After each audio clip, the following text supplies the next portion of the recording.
故事发生在我的朋友圈里。那天的我正在刷着微信，突然被一条这样的动态怼了一脸。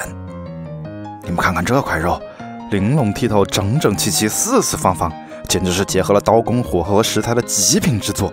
忍不了了，我要做宝塔肉。尽管知道它是一道职业厨师考试的终极名菜，我还是找到了菜谱。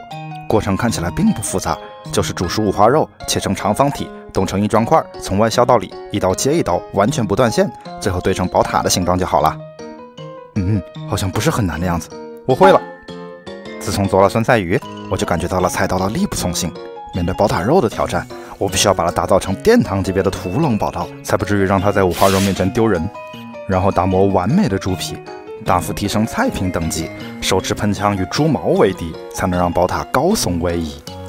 冷水下锅，加上各种香料，中火加热25分钟，让血水慢慢渗出。一旦肉没煮熟，就会变成这种毫无食欲的样子。不过当肉煮好以后，才会开始真正的挑战。首先不出意外的，猪肉弯了，要把它的皮朝下，再翻箱倒柜的挖出邻家一切沉重的物体，要让它感受长时间的压迫，才会把它掰直。经过长达1小时的压制，肉已经呈现出了整齐划一的形态。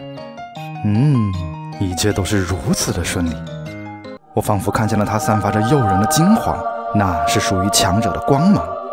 直到要把它切成正方形的那一刻，在纽约这种地方，如果要找这样一个模具，我觉得比较捉急。Alexa, find me a 宝塔肉模具。I'm not sure.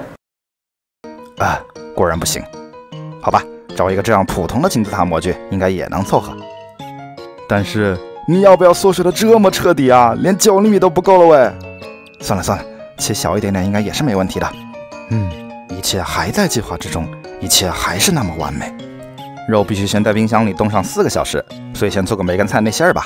把梅干菜反复的清洗几遍，泡上1小时的温水澡，然后把它们切得稀碎，最后加生抽和糖，随意的炒一下就好了。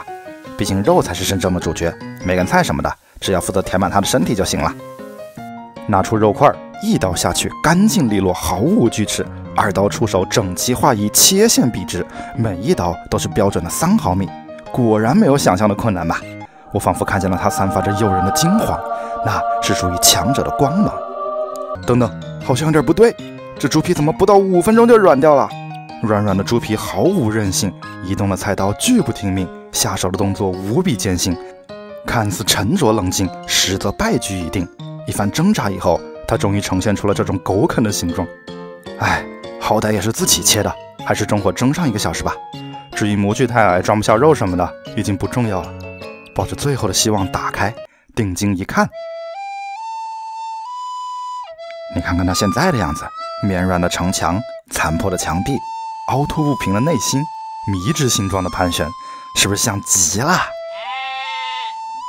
算了，做成这样我都不好意思要赞了，还是明天继续吧。第2天，我总结了一下失败的原因，首先是肉软得太快，要把冷冻的时间从4小时延长到6小时，再冷藏2小时让它软化，还得弄一碗冰水蘸手，保持肉的温度。最后还得找几根竹签垫在案板上，控制切口的深度。制作了如此缜密的方案以后，一切听上去都是那么的完美。我仿佛看见了它散发着诱人的金黄，那是属于强者的光芒。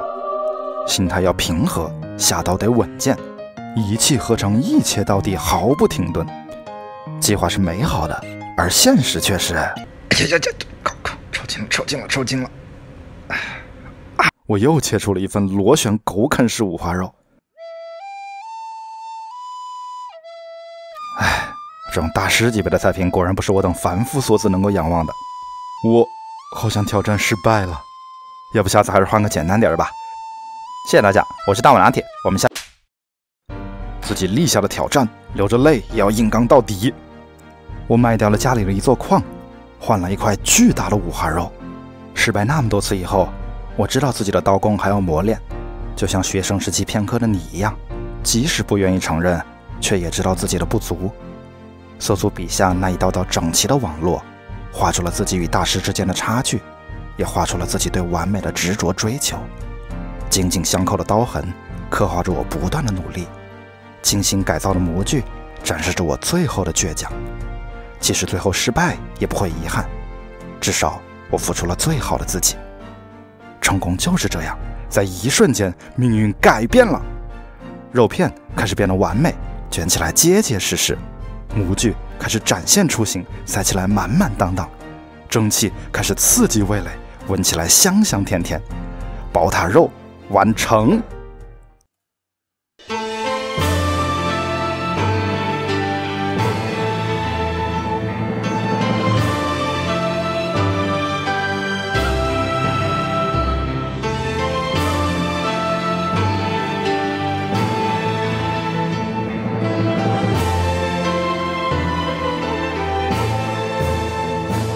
此时此刻，没有语言能表达我激动的心情，只有拿出手机，对准它那最完美的棱角，咔嚓一下，才是情绪最好的宣泄。